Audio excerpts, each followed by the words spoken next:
The storm over the crimson plains of Kareth 9 had been raging for hours when Dr. Elias Verin stumbled into the shattered ruins of what once looked like a palace. The sky bled red lightning. His suit's oxygen alarms blinked warnings, but he ignored them. He'd lost the rest of his crew 3 days ago. Now, he was just trying to survive long enough to signal the Asterian for extraction. He ducked beneath a fallen archway, the metallic dust stinging his eyes. That was when he heard it, a low, trembling sound, half human, half melody. It came from the inner chamber, where the architecture glowed faintly with bioluminescent veins. "Hello," Elias called. The sound grew louder, desperate. When he followed it, he found her.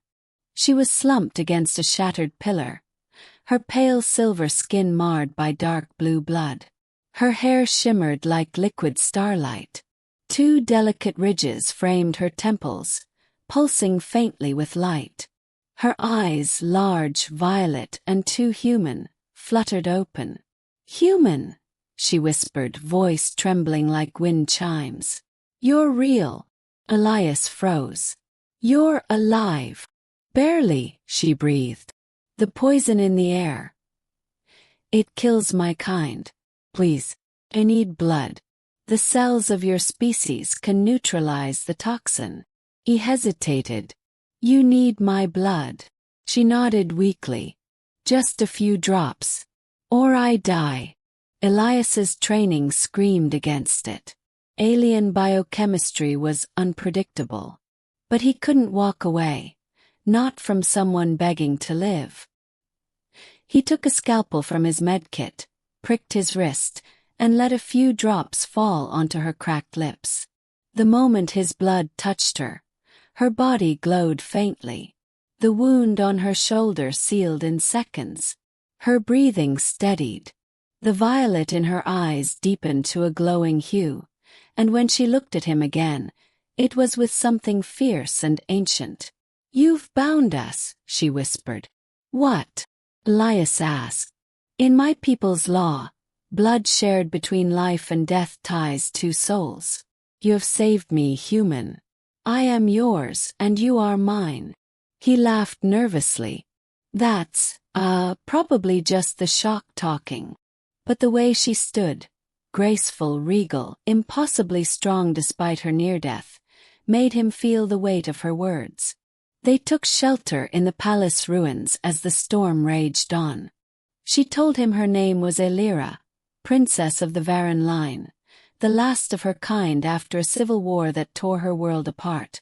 The palace, once her family's home, was now a graveyard. "You shouldn't have stayed," she said quietly, tending to a wound on his arm. "This planet is cursed for both of us."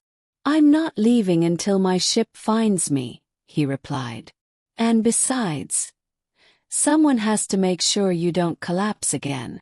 She gave a small smile. "You are unlike any human I've studied." "I'll take that as a compliment," Elias said, grinning faintly.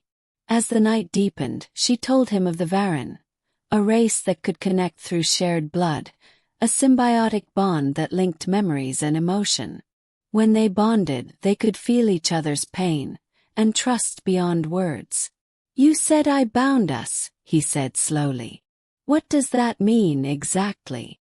"It means I can feel your heartbeat," she said simply. "And you can feel mine if you listen." Elias did.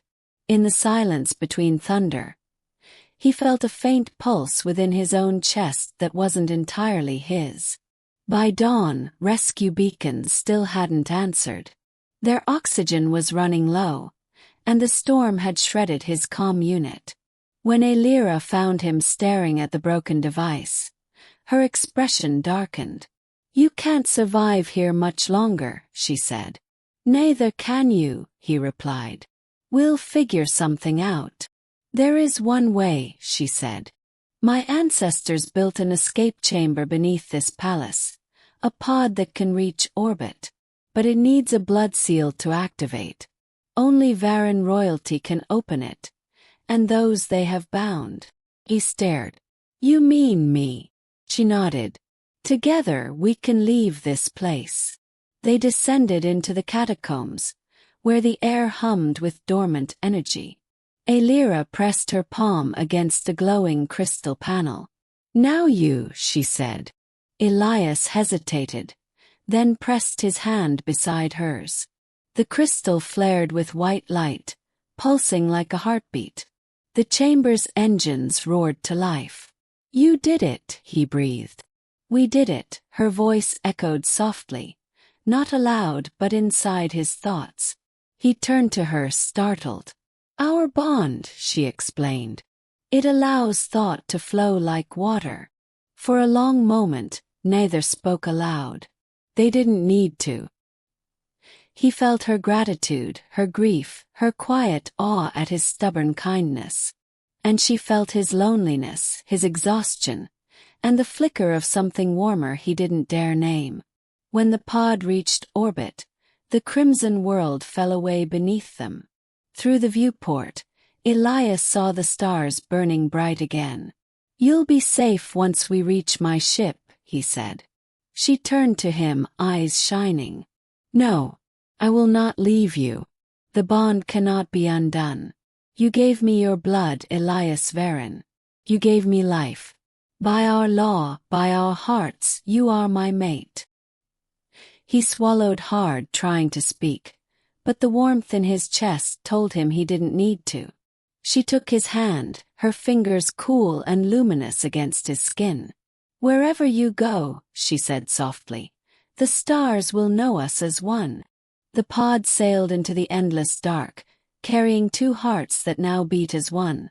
Human and alien, bound by blood, fate, and something even greater than the stars themselves. The pod soared silently through the black expanse of space, the red planet shrinking into a memory behind them. Elias sat in the pilot seat, watching the stars streak past like threads of light. Across from him, Elira rested, her silver skin glowing faintly in the dim cabin light. For the first time in days, there was peace.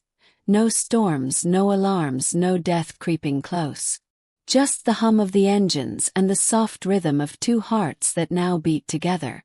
He turned to her. When we reach my ship, I'll get you medical treatment.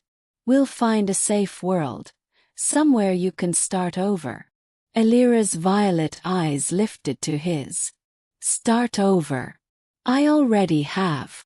She stood and moved closer, her hand finding his. You shared your life with me, Elias Verin. My people believe that such a bond is more than survival. It's destiny. He wanted to argue, to call it mythology or instinct, but when her fingers brushed his, the pulse inside his chest wasn't his alone.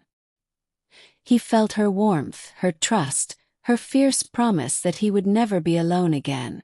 I don't know what happens next, he admitted. She smiled faintly. Then we'll discover it together. Through the viewport, a pale blue star glimmered ahead, the beacon of his ship responding at last. The rescue he'd longed for had finally come, yet he knew his old life was gone. The moment he gave his blood, the universe had rewritten his fate.